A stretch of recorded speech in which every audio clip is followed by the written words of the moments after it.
ಅತಿ ಭ್ರಷ್ಟ ಸರ್ಕಾರ ಇವತ್ತು ಇಡೀ ದೇಶದಲ್ಲಿ ಯಾವ್ದಾರ ಒಂದು ರಾಜ್ಯದಲ್ಲಿದೆ ಅಂತ ಹೇಳ್ತಾರೆ, ಅದು ಕರ್ನಾಟಕ. ಅತ್ಯಂತ ದೊಡ್ಡ ಗುಂಪುಗಾರಿಕೆ ನಡೀತಾ ಇದ್ದು ವಿಷಯಾಂತರ ಮಾಡುವುದರಲ್ಲಿ ನಿಸ್ಸೀಮರಾದಂತ ರಾಜಕೀಯ ಆ ವ್ಯವಹಾರವನ್ನು ಮಾಡ್ತಾ ಇರುವಂತವರು ಕಾಂಗ್ರೆಸ್ನವರು.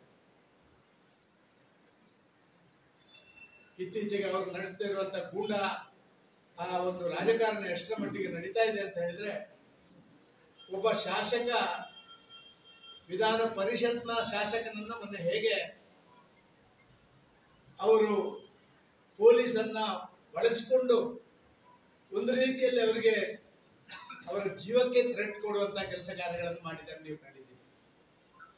ನಿನ್ನೆ ನಡೆದಂತ ವಿದ್ಯಮಾನ, ಒಬ್ಬ ವಿಧಾನಸಭೆಯ ಶಾಸಕನನ್ನ ಕೊಲೆ ಯತ್ನ ಮಾಡಿದ್ದಾರೆ ಅಂತ ಹೇಳುವಂತದನ್ನ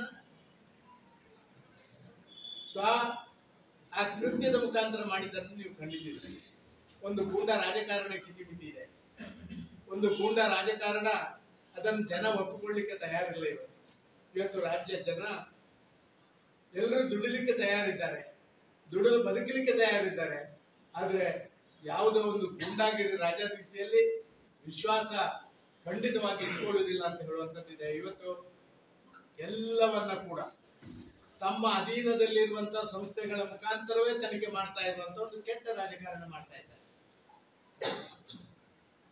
ಪ್ರಾಯಶಃ ಇದೆಲ್ಲವೂ ಸತ್ಯ ಸಂಗತಿಗಳು ಹೊರಗೆ ಬರಬೇಕು ಅಂತ ಹೇಳಿದ್ರೆ ಮೂಢ ಪ್ರಕರಣದಿಂದ ಹಿಡಿದು, ವಾಲ್ಮೀಕಿ ಹಗರಣದಿಂದ ಹಿಡಿದು, CT ರವಿಯ ಪ್ರಕರಣದಿಂದ ಹಿಡಿದು, ಮುನಿರತ್ನ ಪ್ರಕರಣದಿಂದ ಹಿಡಿದು ಇದೆಲ್ಲವೂ ಕೂಡ ಕಾಂಗ್ರೆಸ್ ಪ್ರಾಯೋಜಿತ ಕೆಲಸಗಳಾದ ಕಾರಣ ಕಾಂಗ್ರೆಸ್ನ ಕೈ ಕೆಳಗಿರುವಂತ ಯಾವುದೇ ತನಿಖಾ ಸಂಸ್ಥೆಗಳಿಂದ ಸತ್ಯಾಂಶ ಹೊರಗೆ ಬರಲಿಕ್ಕೆ ಸಾಧ್ಯ ಇಲ್ಲ. ನಾವು ಆಗ್ರಹ ಮಾಡ್ತೇವೆ, ಇದೆಲ್ಲವನ್ನ ಕೂಡ CBIಗೆ ಒಪ್ಪಿಸಿದ್ರೆ ಪ್ರಾಯಶಃ ಎಲ್ಲ ಸತ್ಯ ಸಂಗತಿಗಳು ಹೊರಗೆ ಬರಲಿಕ್ಕೆ ಸಾಧ್ಯ ಆಗುತ್ತೆ. ಆದ ಕಾರಣ ನಮ್ಮೆಲ್ಲರ ಆಗ್ರಹ ಇದೆ, ಇದನ್ನು CBIಗೆ ಒಪ್ಪಿಸಬೇಕು ಅಂತ ಹೇಳುವಂತ ನಮ್ಮೆಲ್ಲರ ಆಗ್ರಹ ಇದೆ. ಇವತ್ತು ಡೆವಲಪ್ಮೆಂಟ್ ಅಂತ ಹೇಳುವಂತ ಶಬ್ದ ಕರ್ನಾಟಕ ರಾಜ್ಯದಲ್ಲೇ ಇಲ್ಲ. 1.5 ವರ್ಷದಲ್ಲಿ ಗುಂಡಿ ಮುಚ್ಚುವಂತ ಕೆಲಸ ಕಾರ್ಯಗಳನ್ನು ಮಾಡಲಿಕ್ಕೆ ಸಾಧ್ಯ ಆಗದಂತ ದಯನೀಯ ಪರಿಸ್ಥಿತಿ ಇದೆ. ರಿಸೋರ್ಸ್ ಮೊಬಿಲೈಸೇಷನ್ ಅಂತ ಹೇಳುವಂತ ಶಬ್ದ ಅದ ಅರ್ಥ ಕಳ್ಕೊಂಡಿದೆ. ಅದನ್ನು ಮಾಡುವಂತ ಪ್ರಯತ್ನಗಳನ್ನು ಮಾಡುವುದಿಲ್ಲ. ರಿಸೋರ್ಸ್ ಗಳನ್ನ ಮೊಬಿಲೈಸ್ ಮಾಡುವಂತ ಕೆಲಸಗಳನ್ನ ಆ ಇಲಾಖೆಯ ಮಂತ್ರಿಗಳು ತಮ್ಮ ಸ್ವಂತಕ್ಕೆ ಮಾಡಿಕೊಳ್ತಾರೆ, ಸರ್ಕಾರಕ್ಕೆ ಮಾಡ್ತಾ ಇಲ್ಲ. ಇಂಥ ಸಂದರ್ಭದಲ್ಲಿ ಜನರ ಜವಾಬ್ದಾರಿ ಖಂಡಿತವಾಗಿಯೂ ಕೂಡ ಹಿಂದಿಗಿಂತ ಜಾಸ್ತಿ ಇದೆ. ಇವತ್ತು ತಮ್ಮ ಅಳಿವುಳಿಗೋಸ್ಕರ ತಾವು ಇವತ್ತು ಇಂಥ ಆಡಳಿತದ ವಿರುದ್ಧ ಪುಟಿದೇಳಬೇಕಾದಂತ ಅವಶ್ಯಕತೆ ಇದೆ ಅಂತ ನಾನು ಭಾವಿಸ್ತಾ ಇದ್ದೇನೆ.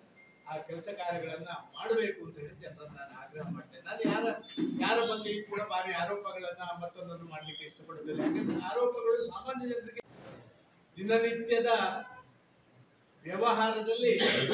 ದಿನನಿತ್ಯದ ವ್ಯವಹಾರದಲ್ಲಿ ಇವತ್ತು ಮುಖ್ಯಮಂತ್ರಿಗಳಾಗ್ಲಿ, ಉಪಮುಖ್ಯಮಂತ್ರಿಗಳಾಗ್ಲಿ, ಇಲಾಖಾ ಮಂತ್ರಿಗಳಾಗ್ಲಿ ಭಾರಿ ಆಸಕ್ತರಾಗಿಲ್ಲ. ಅವರೊಂದು ದ್ವೇಷದ ರಾಜಕಾರಣ, ವೆಂಜನ್ಸ್ ಪಾಲಿಟಿಕ್ಸ್, ಅದು ಇವತ್ತು ರಾಜ್ಯದಲ್ಲಿ ನಡೆಸುವಂತದ್ದನ್ನು ಮಾಡ್ತಾರೆ. ಬಿಜೆಪಿಯನ್ನ ಮುಗಿಸಬೇಕು. ಆದ ಕಾರಣ ಬಿಜೆಪಿಯ ನಾಯಕರುಗಳನ್ನ ವೈಯಕ್ತಿಕವಾಗಿ ಕೂಡ, ರಾಜತಾಂತ್ರಿಕವಾಗಿ, ರಾಜಕೀಯವಾಗಿ ಅಲ್ಲ, ಅದನ್ನು ಮುಗಿಸುವಂತ ಪ್ರಯತ್ನ ಮಾಡ್ತಾರೆ. ಇದು ಯಾವತ್ತೂ ಫಲಕಾರಿ ಆಗಲ್ಲ ಅಂತ ಹೇಳುವಂತ ಮಾತನ್ನ ನಾನು ಹೇಳಲಿಕ್ಕೆ ಇಷ್ಟಪಡ್ತಾ ಇದ್ದೇನೆ. ಇನ್ನು ಸಂವಿಧಾನದ ಬಗ್ಗೆ, ಇವತ್ತು ದಲಿತ ವರ್ಗದ ಬಗ್ಗೆ ಆಗ್ತಾ ಇರುವಂತಹ ಅನ್ಯಾಯ ಅಪಚಾರಗಳ ಬಗ್ಗೆ ಸನ್ಮಾನ್ಯ ಮಹೇಶ್ರು ಈಗ ಮಾಧ್ಯಮದ ಮಿತ್ರರನ್ನು ಉದ್ದೇಶ ಮಾತಾಡಲಿಕ್ಕೆ ಅವ್ರ ಸತಿ ಹೇಳಿ ಸತ್ಯ ಮಾಡೋದು. ಇದು ಗೋಬಲ್ಸ್ ಥಿಯರಿ ಅಂತ ಜನಜನಿತವಾಗಿದೆ. ಆ ಗೋಬಲ್ಸ್ ಥಿಯರಿನ ರಕ್ತಗತ ಮಾಡ್ಕೊಂಡಿರೋರು, ತಮ್ಮ DNA ಒಳಗಡೆ ಹಾಕೊಂಡಿರ್ತಕ್ಕಂಥವ್ರು ಕಾಂಗ್ರೆಸ್.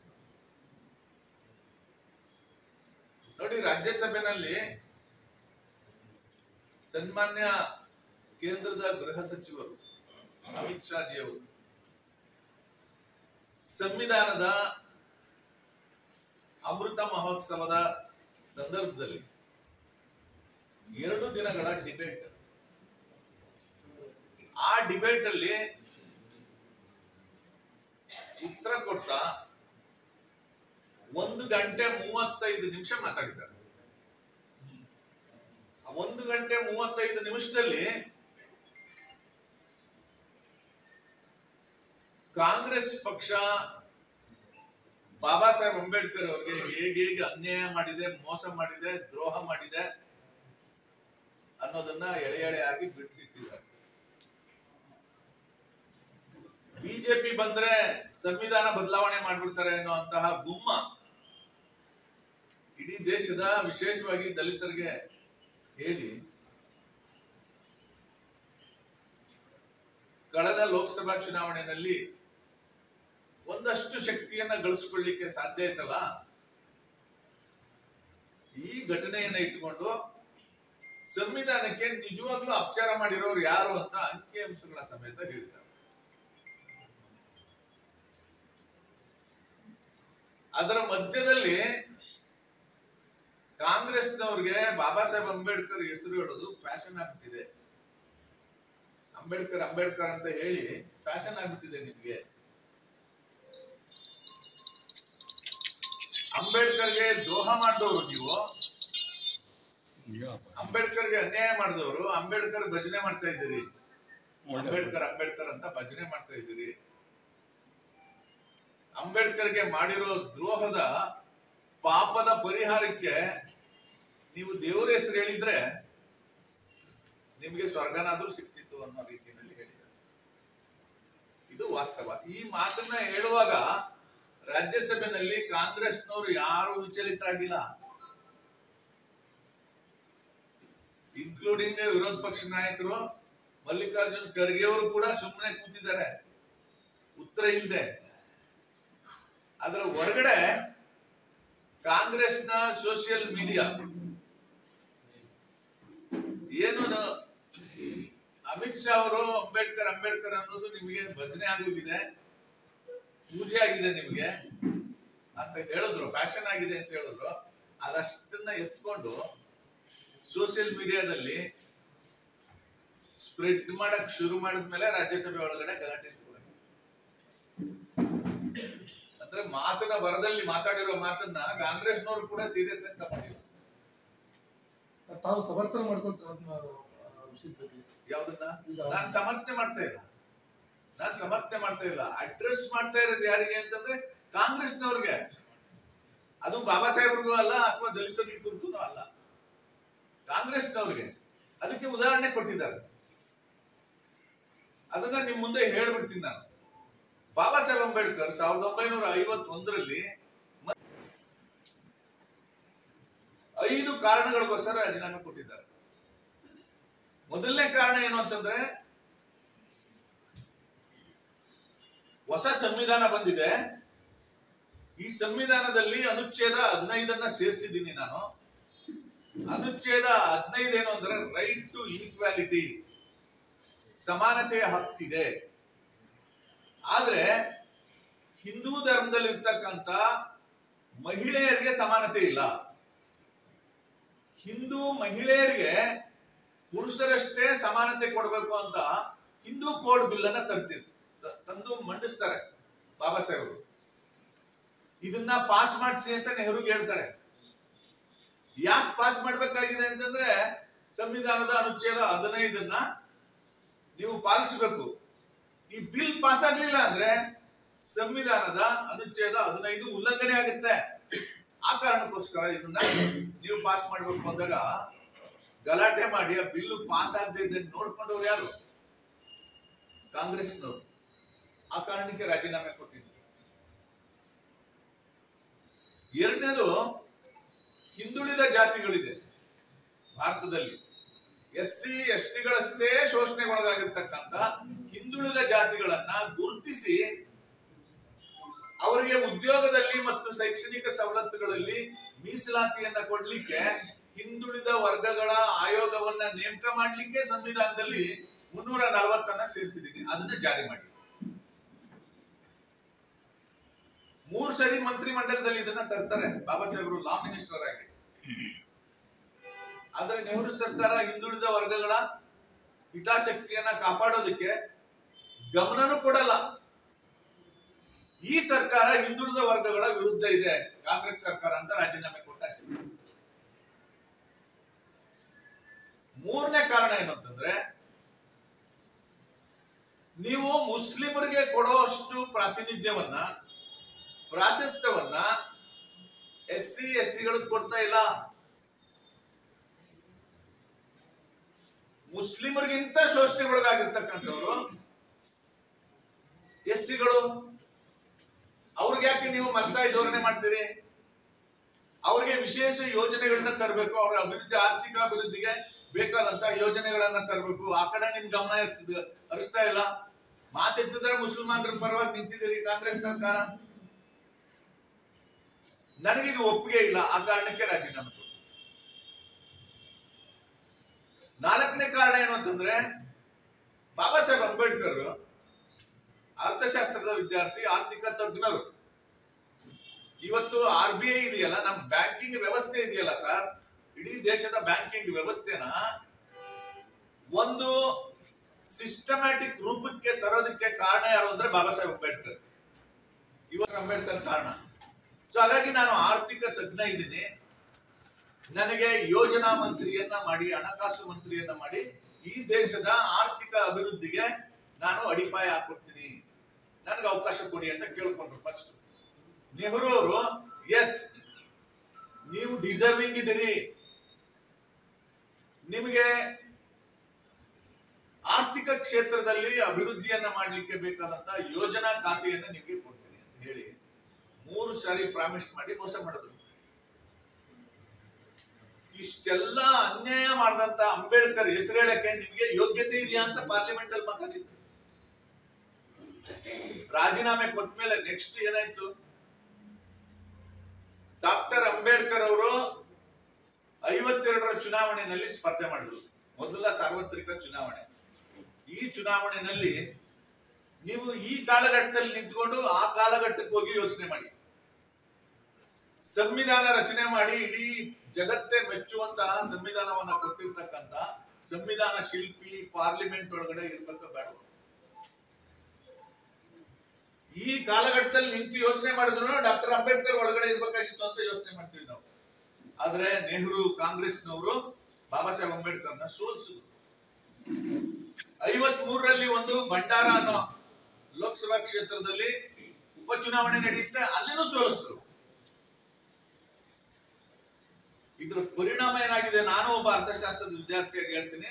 ಇದ್ರ ಪರಿಣಾಮ ಏನಾಗಿದೆ ಗೊತ್ತಾ ಸ್ನೇಹಿತರೆ? ಮಾಧ್ಯಮದ ಗೆಳೆಯರಿಗೆ ಹೇಳ್ತಾ ಇದ್ದೀನಿ ನಾನು ಇದನ್ನ. ಮೊದಲ 20 ವರ್ಷಗಳು 4 ಪಂಚವಾರ್ಷಿಕ ಯೋಜನೆಗಳಲ್ಲಿ SC STಗಳ ಆರ್ಥಿಕ ಅಭಿವೃದ್ಧಿಗೆ 1 ರೂಪಾಯಿ ಅನುದಾನ ಕೊಟ್ಟಿಲ್ಲ. ನೀವು ಯೋಜನಾ ಆಯೋಗಗಳ ವರದಿಯನ್ನ ನೋಡಿದ್ರೆ ತಮಗೆ ಗೊತ್ತಾಗುತ್ತೆ. 1 ರೂಪಾಯಿ SC STಗಳ ಅಭಿವೃದ್ಧಿಗೆ ದುಡ್ಡು ಕೊಟ್ಟಿಲ್ಲ. ಒಂದು ಯೋಜನೆಯನ್ನು ರೂಪಿಸಿಲ್ಲ. ಈ ಸಮಾಜದಲ್ಲಿರ್ತಕ್ಕಂಥ ತಾರತಮ್ಯ ಸರಿ ಹೋಗ್ಬೇಕು ಅಂದ್ರೆ ತಳವರ್ಗಗಳನ್ನ ಆರ್ಥಿಕವಾಗಿ ಮೇಲ್ ತರುವಂತ ಯೋಜನೆಗಳನ್ನ ರೂಪಿಸಬೇಕು. ತೋರಿಸಿ ನೀವು. ಡಾಕ್ಟರ್ KR ನಾರಾಯಣ್ ಅವರು ಕೇಂದ್ರದಲ್ಲಿ ಯೋಜನಾ ಮಂತ್ರಿ ಆಗೋವರೆಗೆ SC STಗಳ ಅಭಿವೃದ್ಧಿಗೆ ಒಂದು ಫೋಕಸ್ಡ್ ಅಟೆನ್ಷನ್ ಕೊಟ್ಟೇ ಇಲ್ಲ. ಯೋಜನಾ ಮಂತ್ರಿ ಆಗಿದ್ದೆ ಅವಾಗ ಅವರು 84 85 ಸರ್. 6 ಪಂಚವಾರ್ಷಿಕ ಯೋಜನೆಗಳು ಮುಗಿದೋಗಿದೆ. ಏನ್ ಮಾತಾಡ್ತಾರೆ? ಬಾಬಾ ಸಾಹೇಬ್ ಅಂಬೇಡ್ಕರ್ ನಮ್ಗೆ ಎಮೋಷನಲ್ ಫ್ಯಾಕ್ಟರ್ ಅಂತ, ನಮ್ಮ ಭಾವನೆಗೆ ಧಕ್ಕೆ ಆಗುವಂತ ಮಾತಾಡಿದ್ದಾರೆ ಅಮಿತ್ ಶಾ ಅವರು ಅಂತ ಹೇಳ್ತಾರೆ. ಹೌದು, ಆ ಮಾತಿದೆಯಲ್ಲ, ಖಂಡಿತವಾಗ್ಲೂ ಅದು ಧಕ್ಕೆ ಆಗುತ್ತೆ. ಎಮೋಷನಲ್ಲೇ, ನನಗೂ ಎಮೋಷನಲ್ಲೇ ಒಬ್ಬ ದಲಿತ ಆಗಿ.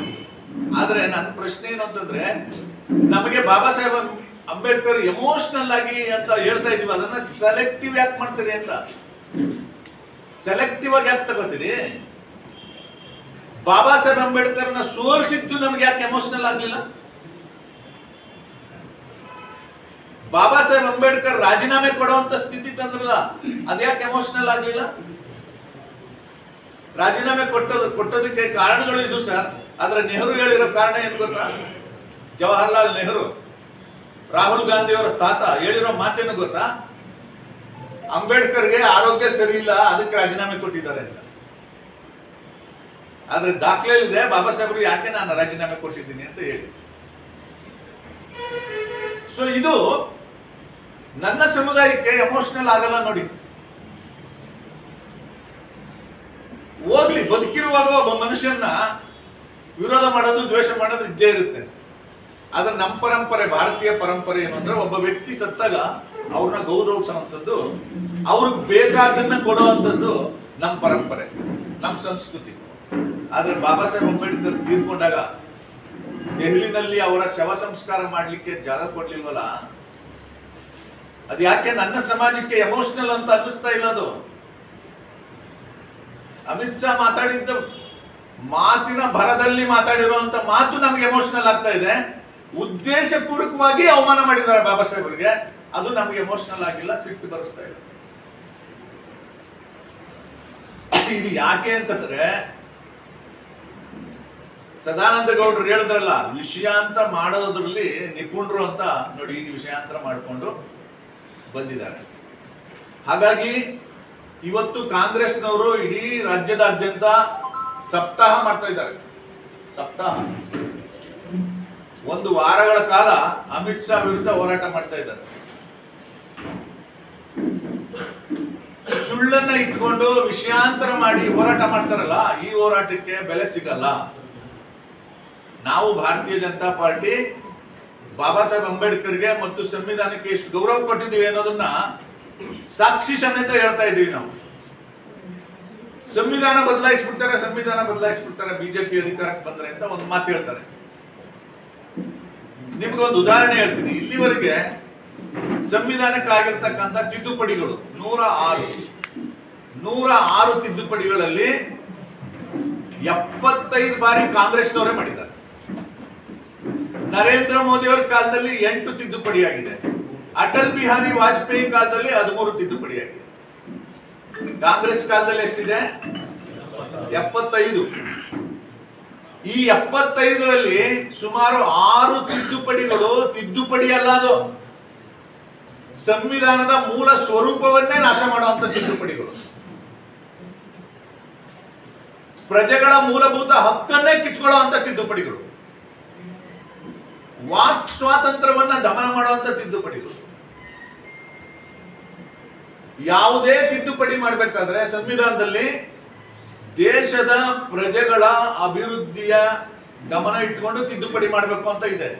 ಆದ್ರೆ ಇವರು ಎಮರ್ಜೆನ್ಸಿ ಪೀರಿಯಡ್ ಅಲ್ಲಿ ಶ್ರೀಮತಿ ಇಂದಿರಾ ಗಾಂಧಿ ಅವರು 75ರಲ್ಲಿ ಎಮರ್ಜೆನ್ಸಿ ತಂದ್ರು. ಯಾಕೆ ತಂದ್ರು ಎಮರ್ಜೆನ್ಸಿ? ಈ ತಲೆಮಾರಿನ ನಮಗೆ ಗೊತ್ತಾಗಲ್ಲ. ನನಗೆ ಗೊತ್ತಿದೆ, ಬಹುಶಃ ಸದಾನಂದ ಗೌಡರು ಚೆನ್ನಾಗಿ ಗೊತ್ತಿದೆ. ಯಾಕೆ ತಿದ್ದುಪಡಿ ತಂದಿದ್ದು? 71ರ ಚುನಾವಣೆಯಲ್ಲಿ ರಾಯ್ಬರೇಲಿನಲ್ಲಿ ಶ್ರೀಮತಿ ಇಂದಿರಾ ಗಾಂಧಿ ಗೆದ್ದಿರ್ತಕ್ಕಂಥದ್ದು ಕಾನೂನು ಬಾಹಿರ. ಹಂಗಾಗಿ ಅವರ ಸದಸ್ಯತ್ವ ರದ್ದಾಗುವಂತ ಅಲಹಾಬಾದ್ ಹೈಕೋರ್ಟ್ ತೀರ್ಪು ಬಂತು. 6 ವರ್ಷ ಚುನಾವಣೆ ನಿಲ್ಲ ಅವಕಾಶ ಇಲ್ಲ ಅಂತ ಘೋಷಣೆ ಆಯ್ತು ತೀರ್ಪು. ತನ್ನ ಸ್ಥಾನವನ್ನು ಉಳಿಸ್ಕೊಳ್ಳಿಕ್ಕೆ, ಪ್ರಧಾನಮಂತ್ರಿಯಾಗಿ ಮುಂದುವರಿಲಿಕ್ಕೆ ಬೇಕಾದಂತ ತಿದ್ದುಪಡಿಗಳನ್ನ 38, 39, 40, 41, 42 ಈ 5 ತಿದ್ದುಪಡಿಗಳು 21 ತಿಂಗಳ ಕಾಲ ಇಡೀ ದೇಶವನ್ನ ಸಸ್ಪೆಂಡ್ ಮಾಡಿಟ್ಟಿತ್ತು. ಲಕ್ಷಾಂತರ ಜನರನ್ನ ಅರೆಸ್ಟ್ ಮಾಡಿದ್ರು. ನೀವೇನು ಮಾಧ್ಯಮದ ಸ್ನೇಹಿತರಿದ್ದೀರಿ, 285 ಜನ ಮಾಧ್ಯಮದವ್ರನ್ನ ಅರೆಸ್ಟ್ ಮಾಡಿ ಜೈಲಲ್ಲಿ ಇಟ್ಟಿದ್ರು. ಸೊ ಪ್ರಜೆಗಳ ವಾಕ್ ಸ್ವಾತಂತ್ರ್ಯ, ಪ್ರಜೆಗಳ ಅಭಿವ್ಯಕ್ತಿ ಸ್ವಾತಂತ್ರ್ಯ, ಮತ್ತೆ ನ್ಯಾಯಾಲಯಕ್ಕಿರ್ತಕ್ಕಂಥ ಅಧಿಕಾರ, ಇದೆಲ್ಲವನ್ನ ದಮನ ಮಾಡಿ 5 ವರ್ಷ ಇದ್ದಂತ ಪಾರ್ಲಿಮೆಂಟ್ ನ ಅವಧಿಯನ್ನ 42ನೇ ತಿದ್ದುಪಡಿನಲ್ಲಿ 6 ವರ್ಷ ಮಾಡ್ಕೊಂಡ್ರು ಇಂದಿರಾ ಗಾಂಧಿ ಅವರು. ಇಷ್ಟೆಲ್ಲಾ ಸಂವಿಧಾನಕ್ಕೆ ಅಪಚಾರ ಮಾಡಿರೋ ನಿಮಗೆ ಸಂವಿಧಾನದ ಬಗ್ಗೆ, ಬಾಬಾ ಸಾಹೇಬ್ ಬಗ್ಗೆ ಮಾತಾಡಕ್ಕೆ ನಿಮಗೆ ಯೋಗ್ಯತೆ ಇದೆಯಾ? ಇದು ಲೋಕಸಭೆಯಲ್ಲಿ ಸನ್ಮಾನ್ಯ ಪ್ರಧಾನಮಂತ್ರಿಗಳು 2 ಗಂಟೆ ಮಾತಾಡಿದ್ದಾರೆ. ರಾಜ್ಯಸಭೆಯಲ್ಲಿ ಅಮಿತ್ ಶಾ ಅವರು 1 ಗಂಟೆ 35 ನಿಮಿಷ ಮಾತಾಡಿದ್ದಾರೆ. ಇಷ್ಟು ಅವಧಿಯಲ್ಲಿ ತುಟಿ ಪಿಟಕ್ಕಂತೆ ಬಾಯಿ ಮುಚ್ಕೊಂಡು ಕೂತಿದವರು ಆ ಮಾತಿನ ಭರದಲ್ಲಿ ಆಡದಂತ ಮಾತನ್ನ ಎತ್ಕೊಂಡು ಇವತ್ತು ಹೋರಾಟ ಮಾಡ್ತಾ ಇದ್ದಾರೆ. ನೋಡೋಣ, ಅವರು ಸುಳ್ಳನ್ನಿಟ್ಕೊಂಡು ಹೋರಾಟ ಮಾಡ್ಲಿ, ನಾವು ಸತ್ಯವನ್ನ ಜನರಿಗೆ ಹೇಳ್ತಾ ನಾವು ಹೋರಾಟ ಮಾಡ್ತೀವಿ. ನಾವೇನು ನಿಲ್ಸಲ್ಲ. ಜನವರಿ 26ನೇ ತಾರೀಕುವರೆಗೂ ಸಂವಿಧಾನ ಸಮ್ಮಾನ ಅಭಿಯಾನ ಮಾಡ್ತಾ ಇದ್ದೀವಿ. ನಾವು ಬಳ್ಳಾರಿನಲ್ಲೂ ನಡೆದಿದೆ, ಸಂಡೂರಲ್ಲೂ ಮಾಡ್ತೀವಿ, ಎಲ್ಲ ಕಡೆನೂ ಮಾಡ್ತೀವಿ. ನಾವು ಸತ್ಯವನ್ನ ಹೇಳುವಂತ ಆಂದೋಲನ ಮಾಡ್ತೀವಿ, ಅವರು ಸುಳ್ಳನ್ನ ಹೇಳುವಂತ ಆಂದೋಲನವನ್ನ ಅವ್ರು ಮಾಡ್ಲಿ. ಸತ್ಯ ಗೆಲ್ಲುತ್ತೋ ಸುಳ್ಳು ಗೆಲ್ಲುತ್ತೋ ನೋಡೇ ಬಿಡೋಣ. ನನ್ನ ಸಮಾಜಕ್ಕೆ ನಾನು ಕೈ ಮುಗಿದು ಮನವಿ ಮಾಡೋದೇನು ಅಂದ್ರೆ, ಸಿದ್ದರಾಮಯ್ಯನವರು ನಮ್ಮ ಅಭಿವೃದ್ಧಿಗೆ SC ST ಗಳ ಅಭಿವೃದ್ಧಿಗೆ ಇರ್ತಕ್ಕಂಥ 25,000 ಕೋಟಿ ಹಣವನ್ನ ನೇರ ಯೋಜನೆಗಳಿಗೆ ತಗೊಂಡಿದಾರಲ್ಲ, ಯಾಕೆ ನಮ್ಮ ಸಮಾಜಕ್ಕೆ ಸಿಟ್ಟು ಬರ್ತಾ ಇಲ್ಲ? ಇದು ಯಾಕೆ ಈ ವಿಷಯ? ವಾಲ್ಮೀಕಿ ಸಮಾಜದ ಅಂದ್ರೆ ಬುಡಕಟ್ಟು ಸಮಾಜಗಳ ಅಭಿವೃದ್ಧಿಗೆ ಇರ್ತಕ್ಕಂಥ 187 ಕೋಟಿ ಹಗರಣವನ್ನ ಮಾಡಿ ಬುಡಕಟ್ಟು ಅಭಿವೃದ್ಧಿ ಇಲಾಖೆಯ ಮಂತ್ರಿ ಜೈಲಿಗೆ ಹೋಗಿ ಬಂದಿದ್ದಾರೆ. 187 ಕೋಟಿನ ರಾಜಾರೋಷವಾಗಿ ಖಾಸಗಿ ಅಕೌಂಟ್ಗಳಿಗೆ ಟ್ರಾನ್ಸ್ಫರ್ ಮಾಡ್ಕೊಂಡಿದ್ದಾರೆ. ಅದು ದಲಿತ ಸಂಘಟನೆಗಳಿಗೆ ಯಾಕೆ ಸಿಟ್ಟು ತರ್ತಾ ಇಲ್ಲ? ಎಸ್, ಅಮಿತ್ ಶಾ ಅವರು ಮಾತಾಡಿರುವಂತ ಒಂದು ಮಾತಿನ ಭರದಲ್ಲಿ ಮಾತಾಡಿರುವಂತ ಮಾತು ಖಂಡಿತ ಹೌದು. ನಾನೇನು ಡಿಫೆಂಡ್ ಮಾಡ್ಕೋತಾ ಇಲ್ಲ.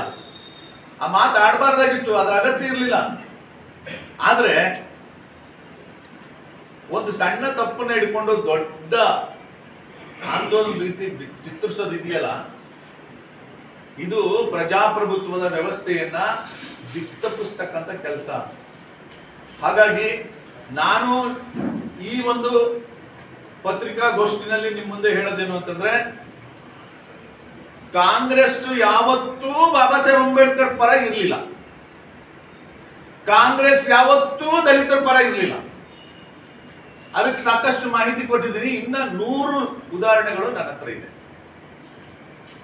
ದಲಿತ ವಿರೋಧಿಯಾಗಿ ಕೆಲಸ ಮಾಡಿರುವಂತ, ಸಂವಿಧಾನ ವಿರೋಧಿಯಾಗಿ ಕೆಲಸ ಮಾಡಿರ್ತಕ್ಕಂಥ, ಬಾಬಾ ಸಾಹೇಬ್ ಅಂಬೇಡ್ಕರ್ ವಿರೋಧಿಯಾಗಿ ಕೆಲಸ ಮಾಡಿರ್ತಕ್ಕಂಥ ಕಾಂಗ್ರೆಸ್ನ ಈ ಗೋಸುಂಬೆ ಆಟ ಇದೆಯಲ್ಲ, ಇದಕ್ಕೆ ನನ್ನ ಸಮುದಾಯ ಬಲಿಯಾಗಬಾರದು ಅಂತ ನಿಮ್ಮ ಮುಂದೆ ಮನವಿ ಮಾಡ್ತೀನಿ.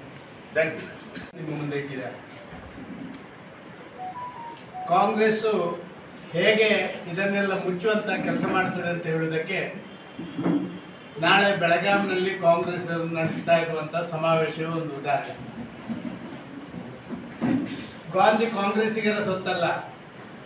ಸೋನಿಯಾ ಗಾಂಧಿ, ರಾಹುಲ್ ಗಾಂಧಿ, ಇನ್ಯಾರ್ಯಾರೋ ಈ ಸಣ್ಣ ಪುಟ್ಟ ನಕಲಿ ಗಾಂಧಿಗಳು ಕಾಂಗ್ರೆಸ್ ಸೊತ್ತಾಗಿರ್ಬೋದು, ಆದರೆ ಮಹಾತ್ಮ ಗಾಂಧಿ ಅವರು ಕಾಂಗ್ರೆಸ್ ಸೊತ್ತಲ್ಲ. ಅಂದಿನ ಕಾಂಗ್ರೆಸ್, 100 ವರ್ಷದ ಹಿಂದಿನ ಕಾಂಗ್ರೆಸ್ ಈ ದೇಶಕ್ಕಾದ ಸ್ವಾತಂತ್ರ್ಯಕ್ಕಾಗಿ ಹೋರಾಡ್ತಾ ಇದ್ದಂಥ ಕಾಂಗ್ರೆಸ್. ಅದರಲ್ಲಿ ಎಲ್ಲರೂ ಇದ್ರು, ಎಲ್ಲರೂ ಈ ದೇಶದ ಪ್ರತಿಯೊಬ್ಬನಿದ್ರು. ಯಾವುದೇ ರಾಜಕೀಯ ಪಾರ್ಟಿಯಾಗಿ ಅದು ಅಂದಿನ ಕಾಂಗ್ರೆಸ್ ಇರಲಿಲ್ಲ. ಅಂದಿನ ಕಾಂಗ್ರೆಸ್ ಬ್ರಿಟಿಷರ ವಿರುದ್ಧ ಹೋರಾಟ ಮಾಡುವಂತ ಒಂದು ಸಂಘಟನೆ ಆಗಿತ್ತು. ಇವತ್ತು ಇದನ್ನು ಕಬ್ಜಾ ಮಾಡಲಿಕ್ಕೆ ಹೊರಡ್ತಾರಲ್ಲ, ಇದು ಗಾಂಧಿಯನ್ನು ಕಬ್ಜಾ ಮಾಡಲಿಕ್ಕೆ ಹೊರಡ್ತಾರಲ್ಲ. ನಿಜವಾಗಿ ನಾಳಿನ ಕಾರ್ಯಕ್ರಮವನ್ನ ಗಾಂಧೀಜಿಯವರ 100ನೇ ವರ್ಷ ಅವರ ಅಧ್ಯಕ್ಷರಾಗಿ ಬೆಳಗಾವಿನಲ್ಲಿ ಬಂದ ಅಧ್ಯಕ್ಷರಾದನ್ನ ಕಾಂಗ್ರೆಸ್ನ DK ಶಿವಕುಮಾರ್, ಸಿದ್ದರಾಮಯ್ಯರು ಮಾಧ್ಯಮದಲ್ಲಿ ನಮ್ಮ ಕಾರ್ಯಕ್ರಮಕ್ಕೆ ಬನ್ನಿ ಅಂತ ಆಹ್ವಾನ ಮಾಡುವುದರಿಂದ ಅದನ್ನು ಸ್ವಾಧೀನ ಮಾಡ್ತೇನೆ ಅಂತ ಹೇಳಿದ್ರೆ, ಇದು ಅವರ ಹುಚ್ಚುತನದ ಪರಮಾವಧಿ ಎಂದು ನಾನು ಹೇಳಲಿಕ್ಕೆ ಇಷ್ಟಪಡ್ತೇನೆ. ನಾಳಿನ ಕಾರ್ಯಕ್ರಮ ಅವರು ಕಾಂಗ್ರೆಸ್ ಕಾರ್ಯಕ್ರಮ ಅಂತ ಪರಿವರ್ತನೆ ಮಾಡ್ತಾ ಇರುವಂಥದ್ದು, ಸ್ವಾತಂತ್ರ್ಯ ಸಂಗ್ರಾಮದಲ್ಲಿ ದೇಶದಲ್ಲಿ ಯಾರೆಲ್ಲ ಬಲಿದಾನ ಆದ್ರ ಅವರ ಆತ್ಮಕ್ಕೆ ಮಾಡ್ತಾ ಇರುವಂತ ಅಪಮಾನ, ಅವರ ಆತ್ಮಕ್ಕೆ ಮಾಡ್ತಾ ಇರುವಂತ ಅಪಮಾನ. ಆದರೆ ಭಾರತೀಯ ಜನತಾ ಪಾರ್ಟಿದು ಗಾಂಧೀಜಿಯವರ ಅಧ್ಯಕ್ಷರಾಗಿ 100ನೇ ವರ್ಷ ಆದ ಕಾರಣ ಕಾಂಗ್ರೆಸ್ ಇವತ್ತು ತನ್ನ ಕಾರ್ಯಕ್ರಮ ಅಂತ ಪ್ರತಿಬಿಂಬಿಸ್ತಾ ಇದ್ರು ಕೂಡ ನಾವು ಇದನ್ನ ಭಾರಿ ದೊಡ್ಡ ರೀತಿಯಲ್ಲಿ ಇದರ ಪ್ರತಿರೋಧ ಯಾಕೆ ವ್ಯಕ್ತಪಡಿಸ್ತಾ ಇಲ್ಲ ಅಂತ ಹೇಳಿದ್ರೆ, ಗಾಂಧೀಜಿಯವರು ನಮ್ಮವರು. ಈ ದೇಶಕ್ಕಾಗಿ ಎಲ್ಲವನ್ನು ಕೊಟ್ಟಂತ ಗಾಂಧೀಜಿ ಅವರನ್ನೇ ಸ್ವಾಧೀನ ಮಾಡಲಿಕ್ಕೆ ಹೊರಡುವಂತ ಕಾಂಗ್ರೆಸ್ಸಿಗರು ಅವರೇನು ತಿಳ್ಕೊಂಡಿದ್ದಾರೆ ಅಂತ ಹೇಳಿದ್ರೆ, ನಿಮ್ಮೂರಿನ ನಾಗೇಂದ್ರರಲ್ಲಿ 187 ಕೋಟಿಯನ್ನು ಕೊಳ್ಳೆ ಹೊಡೆದ್ರಲ್ಲ, ಅದೇ ರೀತಿ ಮಹಾತ್ಮ ಗಾಂಧಿಯವರನ್ನು ಕೊಳ್ಳೆ ಹೊಡೆಯಬಹುದು. ನಿಮ್ಮ ಭಾಗದಲ್ಲಿ ಏನೋ ತುಕಾರಾಮರು MP ಆದ್ರು, ಅವರ ಮನೆಯವರು MLA ಆದ್ರು ಅಂತ ಹೇಳಿ ನಾವು ಮಹಾತ್ಮ ಗಾಂಧಿಯವರನ್ನು ಕೂಡ ನಮ್ಮ ಮನೆಯವರು ಮಾಡಿಕೊಳ್ಳೋಣ. ಇದು ಖಂಡಿತ ಸಾಧ್ಯ ಇಲ್ಲ. ಕಾಂಗ್ರೆಸ್ಸಿಗರೇ ದಯವಿಟ್ಟು ಒಂದು ತೀರ್ಮಾನ ಮಾಡಿ, ನಾಳೆ ನಡೆಯುವಂಥ ಕಾರ್ಯಕ್ರಮಕ್ಕೆ ನೀವು ಸೋನಿಯಾ ಗಾಂಧಿ ಒಬ್ಬ ರಾಜ್ಯಸಭಾ ಸದಸ್ಯರಾಗಿ ಅವರನ್ನು ಆಹ್ವಾನ ಮಾಡ್ತೀರಿ, ರಾಹುಲ್ ಗಾಂಧಿ ಒಬ್ಬ ವಿರೋಧ ಪಕ್ಷದ ನಾಯಕನಾಗಿ ಆಹ್ವಾನ ಮಾಡ್ತೀರಿ, ನೀವು ಮಲ್ಲಿಕಾರ್ಜುನ ಖರ್ಗೆ ವಿರೋಧ ಪಕ್ಷದ ನಾಯಕನಾಗಿ ಆಹ್ವಾನ ಮಾಡ್ತೀರಿ. ಇನ್ಯಾರು? ರಾಹುಲ್ ಗಾಂಧಿ ಅವರ ಅಕ್ಕ ಪ್ರಿಯಾಂಕಾ ಗಾಂಧಿ ಅವರನ್ನ ಆಹ್ವಾನ ಮಾಡ್ತೀರಿ. ನಿಮಗೆ ಇಷ್ಟೇ ದೊಡ್ಡದಿರ್ಬೋದು ನಿಮ್ಮ ಕುಟುಂಬ, ಆದರೆ ಭಾರತೀಯ ಜನತಾ ಪಾರ್ಟಿಗೆ ಭಾರತ ದೇಶದಲ್ಲಿರುವಂಥ ಪ್ರತಿಯೊಬ್ಬ ನಾಗರಿಕ ಕೂಡ ನಮ್ಮ ಕುಟುಂಬದವರು, ತಿಳ್ಕೊಂಡಿದ್ದಾರೆ. ಆದ ಕಾರಣ ಮಹಾತ್ಮ ಗಾಂಧಿ ಅವರ ಅನ್ನ ಕಬ್ಜಾ ಮಾಡಬೇಕು ಅಂತ ಹೇಳುವಂತ ನಿಮ್ಮ ಈ ಪ್ರಯತ್ನ ಇದೆಯಲ್ಲ, ಇದೊಂದು ಅಕ್ಷಮ್ಯ ಅಪರಾಧ ಅಂತ ನಾನು ಭಾವಿಸ್ತಾ ಇದ್ದೇನೆ. ನಾಳೆ ವೇದಿಕೆಯಲ್ಲಿ ನೀವು ಕ್ಷಮೆ ಕೇಳಬೇಕು. ನಾವು ಮಾಡ್ತಾ ಇರುವಂತ ಈ ಸಮಾವೇಶ ಇದು ಅಂದಿನ ದೇಶ ಪ್ರೇಮದ ಒಂದು ಪರಾಕಾಷ್ಠೆಯಲ್ಲಿರುವಂತ ಕಾಲಘಟ್ಟದಲ್ಲಿರುವಂತ ಆ ವ್ಯವಸ್ಥೆಯನ್ನ ಇವತ್ತು ಕಬ್ಜಾ ಮಾಡಲಿಕ್ಕೆ ನಾವು ಹೊರಟಿರುವಂಥದ್ದು ನಮ್ಮಿಂದ ಸ್ವಲ್ಪ ತಪ್ಪಾಗಿದೆ ಅಂತ ಕ್ಷಮೆ ಕೇಳಬೇಕು. ನಾಳೆ ಸಿದ್ದರಾಮಯ್ಯರು ಕ್ಷಮೆ ಕೇಳಬೇಕು, DK ಶಿವಕುಮಾರ್ ಕ್ಷಮೆ ಕೇಳಬೇಕು, ಕೇಂದ್ರದಿಂದ ಬಂದಂತ ಕಾಂಗ್ರೆಸ್ನ ಅಧ್ಯಕ್ಷರಾದಂಥ ಮಲ್ಲಿಕಾರ್ಜುನ ಖರ್ಗೆ ಕೂಡ ಕ್ಷಮೆ ಕೇಳಬೇಕು ಅಂತ ನಾನು ಆಗ್ರಹ ಮಾಡ್ತಾ ಇದ್ದೇನೆ. ಜವಾಬ್ದಾರಿಯುತ ಅಧಿಕೃತ ವಿರೋಧ ಪಕ್ಷವಾಗಿ ಕೆಲಸ ಮಾಡ್ತಾ ಇದೆ ಕರ್ನಾಟಕ ರಾಜ್ಯದಲ್ಲಿ. ಬಳ್ಳಾರಿಯಲ್ಲಿ ಇವತ್ತಿನ ಜ್ವಲಂತ ಸಮಸ್ಯೆ ಎಲ್ಲರಿಗೂ ಗೊತ್ತಿದೆ, ಕುಡಿಯುವ ನೀರಿನ ಸಮಸ್ಯೆ ಪ್ರಾರಂಭ ಆಗಿದೆ, ಆಗ್ಲಿಲ್ವಾ? ರಸ್ತೆಗಳು, ಅಯ್ಯೋ ಬಳ್ಳಾರಿಯಲ್ಲಿರುವಂತಹ ರಸ್ತೆಗಳ ಪರಿಸ್ಥಿತಿ ನೋಡಿದ್ರೆ ದಯನೀಯವಾದಂತ ಪರಿಸ್ಥಿತಿಯಲ್ಲಿದ್ದಾವೆ. ಇದರ ಬಗ್ಗೆ ಚಿಂತೆ ಮಾಡ್ತಾ ಇಲ್ಲ. ನೋಡಿದ್ದೇವೆ ಈ ಭಾಗದಲ್ಲಿರುವಂತಹ ಆ ಮೂಲಭೂತ ಸೌಕರ್ಯಗಳಿಗೆ ಒತ್ತು ಕೊಡುವುದಿಲ್ಲ. ನೀವು ತಿಳ್ಕೊಂಡಿರ್ಬೋದು, ನಾವು ಗೆದ್ದು ಬಿಟ್ಟಿದ್ದೇವೆ ಅಲ್ಲ. ಇಲ್ಲಿ ಬಳ್ಳಾರಿಯಲ್ಲಿರುವಷ್ಟು ದೊಡ್ಡ ಸಂಖ್ಯೆಯ ಕಾರ್ಮಿಕರು ಬೇರೆ ಇಲ್ಲಿ ಇಲ್ಲ. ಕಾರ್ಮಿಕರ ಸಮಸ್ಯೆಯ ಬಗ್ಗೆ ಒಂದು ಶಬ್ದ ಮಾತಾಡುವಂತ ಯೋಗ್ಯತೆ ಈ ಕಾಂಗ್ರೆಸ್ಸಿಗರಿಗಿಲ್ಲ. ನಾವು ಬೈ ಎಲೆಕ್ಷನ್ ಬಂಗಾರ ಹನುಮಂತು ಸುತ್ತಿರ್ಬೋದು, ಭಾರತೀಯ ಜನತಾ ಪಾರ್ಟಿಗೆ ಹಿನ್ನಡೆ ಆಗಿರ್ಬೋದು, ಮತ್ತೆ ವಿಧಾನಸಭಾ ಚುನಾವಣೆಯಲ್ಲಿ ಹಿನ್ನಡೆ ಆಗಿರ್ಬೋದು. ಏನು ನಿಮ್ಮ ಶಕ್ತಿಯಿಂದ ನೀವು ಗೆದ್ದದ್ದಲ್ಲ. ಭಾರತೀಯ ಜನತಾ ಪಾರ್ಟಿ ಅಲ್ಲಲ್ಲಿ ಸಣ್ಣ ಪುಟ್ಟ ಸ್ವಯಂಕೃತ ಅಪರಾಧಗಳು ನಮ್ಮ ಸೋಲಿಗೆ ಕಾರಣ ಆಗಿರ್ಬೋದು ನಾವು ತಿಳ್ಕೊಂಡಿದ್ದೀವಿ. ಆದ ಕಾರಣ ಮತ್ತೆ ಅದು ಪುನರಾವರ್ತನೆ ಆಗಬಾರ್ದು. ಇವತ್ತು ನಾನು ಮತ್ತು ಮಹೇಶರು ಬಂದಿರುವಂಥದ್ದು ಆಳವಾದಂಥ ಅಧ್ಯಯನವನ್ನು ಮಾಡ್ತೇವೆ. ಮತ್ತೊಮ್ಮೆ ನಿಮ್ಮನ್ನು ಮನೆಗೆ ಕಳಿಸುವವರೆಗೆ ಭಾರತೀಯ ಜನತಾ ಪಾರ್ಟಿ ವಿರಮಿಸುವುದಿಲ್ಲ. ಬಳ್ಳಾರಿಯ ಎಲ್ಲ 8 ಕ್ಷೇತ್ರಗಳನ್ನು ಕೂಡ ಈಗಾಗಲೇ ಬಳ್ಳಾರಿ, ಹಿಂದಿನ ಅವಿಭಜಿತ ಬಳ್ಳಾರಿ ಈಗ ವಿಜಯನಗರ ಮತ್ತು ಬಳ್ಳಾರಿ ಜಿಲ್ಲೆ ಆಗಿದೆ. ಮತ್ತೊಮ್ಮೆ ಭಾರತೀಯ ಜನತಾ ಪಾರ್ಟಿ ಜನರ ಕೆಲಸ ಮಾಡಿ, ಜನರ ಪರವಾಗಿ ನಿಂತು, ಕಾರ್ಮಿಕರ ಪರವಾಗಿ ನಿಂತು ನಮ್ಮ ಕೆಲಸಗಳನ್ನು ಮಾಡ್ತೇವೆ. ನಾವೇನೋ ಸೋತೇವೆ ಅಂತ ಮನೆ ಸೇರಲ್ಲ, ಮನೆಯೊಳಗೆ ಹೋಗಿ ಬಾಗಿಲು ಬಂದ್ ಮಾಡಿ ಕೂತ್ಕೊಳ್ಳಲ್ಲ. ಭಾರತೀಯ ಜನತಾ ಪಾರ್ಟಿ ನಿಶ್ಚಯವಾಗಿ ಕೆಲಸ ಮಾಡ್ತದೆ. ಎಲ್ಲೆಲ್ಲಿ ನಮ್ಮ ಸಣ್ಣ ಪುಟ್ಟ ತಪ್ಪಾಗಿದೆಯೋ ಅದನ್ನು ತಿದ್ದುವಂತ ಪ್ರಯತ್ನ ಮಾಡ್ತೀವಿ. ಮತ್ತು ಬಳ್ಳಾರಿಯ ಎಲ್ಲ ಜನರ ಆಶಯವನ್ನು, ಬಳ್ಳಾರಿ ಏನಾದರೂ ಅವಿಭಜಿತ ಬಳ್ಳಾರಿ ಡೆವಲಪ್ ಆಗಿದ್ರೆ ಭಾರತೀಯ ಜನತಾ ಪಾರ್ಟಿಯಲ್ಲಿ ಅಧಿಕಾರದಲ್ಲಿದ್ದಾಗ ಇದನ್ನ ಯಾರೂ ಅಲ್ಲಗಳೆಯುವಾಗಿಲ್ಲ. ಆದ ಕಾರಣ ಇದನ್ನು ಮಾಡಲಿಕ್ಕಾಗಿ ನಾವು ಇವತ್ತು ಬಂದಿದ್ದೇವೆ. ಕಾಂಗ್ರೆಸ್ಸಿಗರಿಗೆ ಬಳ್ಳಾರಿಯ ಪುಣ್ಯಭೂಮಿಯಲ್ಲಿ ಎಚ್ಚರಿಕೆ ಕೊಡಲಿಕ್ಕೆ ಇಚ್ಛೆ ಪಡ್ತಾ ಇದ್ದೇವೆ. ಅಹಂಕಾರದ ಅಮಲ್ನಲ್ಲಿ ಮತ್ತೆ ನೀವು ನಡೆದದ್ದೇ ದಾರಿ ಅಂತ ನೋಡಿದ್ರೆ ನಿಮ್ಮ ದಾರಿಯಲ್ಲಿಂದ ಜನ ನಿಮಗೆ ತೋರಿಸ್ತಾರೆ ಅಂತ ಹೇಳುವಂತ ಮಾತನ್ನು ಹೇಳಲಿಕ್ಕೆ ಇಚ್ಛೆ ಪಡ್ತಾ ಇದ್ದೇವೆ. ನಿಜ, ಮಾಧ್ಯಮದಲ್ಲಿ ಬಂದಿರುವಂತದ್ದು ನಿಜ, ನಮ್ಮ ಒಂದು ಗುಂಪು ಬೀದಿಗೆ ಹೋದದ್ದು ನಿಜ. ಎಷ್ಟೇ ನಾವು ಕದ್ದು ಮುಚ್ಚಿ ಇಲ್ಲಪ್ಪ ಅದಿಲ್ಲ ಇದಿಲ್ಲ ಅಂತ ತಪ್ಪಿಸುವಂಥದ್ದು ಮಾಡಿದ್ರು ಕೂಡ ಎಲ್ಲರಿಗೂ ಗೊತ್ತಿರುವಂಥದ್ದು ಅದರಲ್ಲಿ 2 ಮಾತುಗಳು ವರಿಷ್ಠರ ಗಮನಕ್ಕೆ ತಂದಿದ್ದೇವೆ. ನೇರವಾಗಿ ವರಿಷ್ಠರು ಇದರಲ್ಲಿ ಇಂಟರ್ಫಿಯರ್ ಆಗಿದ್ದಾರೆ. ಈಗಾಗಲೇ ಮೊನ್ನೆ ನಮ್ಮ ಕೋರ್ ಕಮಿಟಿಯಲ್ಲಿ ಸಮಗ್ರ ಚಿಂತನೆಗಳನ್ನು ಮಾಡಿದ್ದೇವೆ. ಭಾರತೀಯ ಜನತಾ ಪಾರ್ಟಿ ಸ್ವಲ್ಪ ಹಿನ್ನಡೆ ಆಗಲಿಕ್ಕೆ ಕರ್ನಾಟಕದಲ್ಲಿ ಭಾರತೀಯ ಜನತಾ ಪಾರ್ಟಿ ಕಳೆದ 1-2 ವರ್ಷದಲ್ಲಿ ಅದರ ಆಂತರಿಕ ಶಿಸ್ತನ್ನು ಕಾಪಾಡಿಕೊಳ್ಳಿಕ್ಕೆ ನಾವು ವಿಫಲರಾದ್ವಿ. ಆ ಶಿಸ್ತು ಸ್ವಲ್ಪ ಹೆಚ್ಚಾಗಿರುವಂಥದ್ದು ಸ್ವಲ್ಪ ಕಾರಣ ಅಂತ ಹೇಳುವಂಥದ್ದು ಎಲ್ರಿಗೂ ಗೊತ್ತಿದೆ, ನಮ್ಮ ಕಾರ್ಯಕರ್ತರಿಗೂ ಅದರ ಬಗ್ಗೆ ನೋವಿದೆ. ಈ ಬಾರಿ ನಾವು ಸ್ಪಷ್ಟವಾಗಿ ನಿಶ್ಚಯ ಮಾಡಿದ್ದೇವೆ. ಈಗಾಗಲೇ ನೀವು ನೋಡಿರ್ಬೋದು, ಮೊನ್ನೆ ಕೋರ್ ಕಮಿಟಿಯಲ್ಲಿ ನಮ್ಮದೇ ಶಾಸಕರು ನಮ್ಮ ಪಕ್ಷ ವಿರೋಧಿ ಚಟುವಟಿಕೆ ಮಾಡಿದವರನ್ನ ನಮಗೆ ಅಧಿಕಾರ ಇರೋದು ಸೆಂಟ್ರಲ್ ಪಾರ್ಲಿಮೆಂಟರಿ ಬೋರ್ಡ್ ಅದರ ಆಕ್ಷನ್ ತಗೊಳ್ಬೇಕು. ಮೊನ್ನೆ ಬಂದ ವರಿಷ್ಠರ ಜೊತೆ ನಮ್ಮ ಕೋರ್ ಕಮಿಟಿ ಯುನಾನಿಮಸ್ ಆಗಿ ಅವರಿಬ್ಬರನ್ನ ಪಕ್ಷದಿಂದ ದೂರ ಕಳಿಸಬೇಕು ಅಂತ ಹೇಳುವಂಥದ್ದು ಮಾಡಬೇಕು ಅಂತ ಹೇಳುವಂಥ ಶಿಸ್ತಿನ ಪ್ರಥಮ ಹೆಜ್ಜೆಯನ್ನು ತಗೊಂಡಿದ್ದೇವೆ. ಈಗಾಗಲೇ ಯತ್ನಾಳ್ನವರಿಗೆ ನೋಟಿಸ್ ಕೊಟ್ಟಿರುವಂಥದ್ದು, ಅವರು ಅದಕ್ಕೆ ಉತ್ತರ ಕೊಟ್ಟಿರುವಂಥದ್ದು, ಅದು ಶಿಸ್ತು ಸಮಿತಿಯ ಮುಂದೆ ಇರುವಂಥದ್ದು ನೀವು ಕಂಡಿದ್ದೀರಿ. ಬಾಕಿ ಎಲ್ಲ ಕಡೆಗಳಲ್ಲಿ ಕೂಡ ಎಲ್ಲೆಲ್ಲಿ ಶಿಸ್ತಿದೆಯಾ ಅದನ್ನ ನಿರ್ದಾಕ್ಷಿಣ್ಯವಾಗಿ ಹ್ಯಾಂಡಲ್ ಮಾಡಬೇಕು ಅಂತ ಹೇಳುವಂಥ ತೀರ್ಮಾನವನ್ನ ರಾಜ್ಯ ಘಟಕ ಈಗಾಗಲೇ ಮಾಡಿದೆ. ಕೇಂದ್ರದವರು ಅದಕ್ಕೆ ಸಮ್ಮತಿ ಸೂಚಿಸಿದ್ದಾರೆ. ಸರ್, ನಾನು ಒಂದು ಮಾತನ್ನು ಹೇಳಲಿಕ್ಕೆ ಇಷ್ಟಪಡ್ತೀನಿ. ಭಾರತೀಯ ಜನತಾ ಪಾರ್ಟಿ ಯಾವತ್ತೂ ಕೂಡ ಸ್ಥಿಮಿತ ಕಳ್ಕೊಳ್ಳಿಲ್ಲ. ಯಾವತ್ತೂ ಕೂಡ, ಇವತ್ತಲ್ಲ, ಈ ದೇಶದಲ್ಲಿ ಭಾರತೀಯ ಜನತಾ ಪಾರ್ಟಿ ಕೇವಲ 2 ಸ್ಥಾನಕ್ಕೆ ಬಂದಿತ್ತು. ಕೇವಲ 2 ಸ್ಥಾನಕ್ಕೆ, 84 ಸ್ಥಾನದಿಂದ 2 ಸ್ಥಾನಕ್ಕೆ ಬಂದಿತ್ತು. ಆಮೇಲೆ ಬೌನ್ಸ್ ಬ್ಯಾಕ್ ಆಗಿ 333ಕ್ಕೆ ಹೋಗಿದ್ದೇವೆ. ಈ ಬಾರಿ ಸ್ವಲ್ಪ ಹಿನ್ನಡೆ ಆಗಿದೆ, ನಾವು ಇಲ್ಲ ಅಂತ ಹೇಳಿದ್ದೇವೆ. ಆದರೆ ಯಾವತ್ತೂ ಸ್ಥಿಮಿತ ಕಳ್ಕೊಳ್ಳುವಂಥ ಪಾರ್ಟಿ ಭಾರತೀಯ ಜನತಾ ಪಾರ್ಟಿ.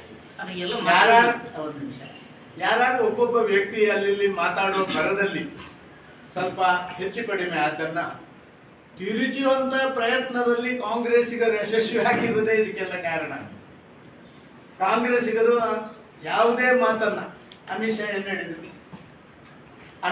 ಹೇಳಿದ್ರು, ನೀವು ಆ ಅಂಬೇಡ್ಕರ್ಗೆ ಮಾಡಿದಂಥ ಅನ್ಯಾಯ, ನೀವು ದೇವರ ಹೆಸರು 4 ಸರಿ ಹೇಳಿದ್ರೆ ನಿಮಗೆ ಮುಂದಿನ ಜನ್ಮದಲ್ಲಿ ಅದರ ಶಾಂತಿ ಸಿಗ್ತದೆ ಅಂತ ಅವರು ಹೇಳಿರುವಂಥದ್ದು. ಇದನ್ನು ಏನು ಮಾಡಿದ್ರು? ಅಂಬೇಡ್ಕರ್ಗೆ ಲಿಂಕ್ ಮಾಡಿದ್ರು, ಸಂವಿಧಾನಕ್ಕೆ ಲಿಂಕ್ ಮಾಡಿದ್ರು.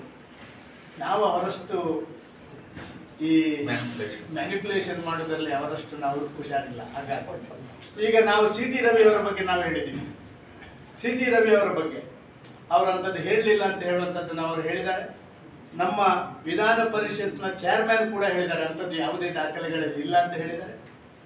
ಆದರೂ ಕೂಡ ಒಂದು ಹೆಜ್ಜೆ ಮುಂದೆ ಹೋಗಿ ನಾವು ಹೇಳಿದ್ದೇವೆ, ಒಂದು ವೇಳೆ ಅಂಥದ್ದವರು ಹೇಳಿದರೆ, ಸಿ.ಟಿ. ರವಿ ಅವರು ಹೇಳಿದರೆ ಅದರ ಬಗ್ಗೆ ನಾವು ಖಂಡಿತವಾಗಿ ಅವರು ಮಾಡಿ ತಪ್ಪು ಅಂತ ಹೇಳುವಂಥದ್ದು ನಾವು ಹೇಳಿದ್ದೇವೆ. ಆದ ಕಾರಣ ಎಲ್ಲೇ ಒಂದು ಕಡೆ ನಾವು ನಡೆಯುವಂಥ ದಾರಿ ಅದರ ಬಗ್ಗೆ ನಮಗೆ ಸ್ಪಷ್ಟತೆ ಇದೆ.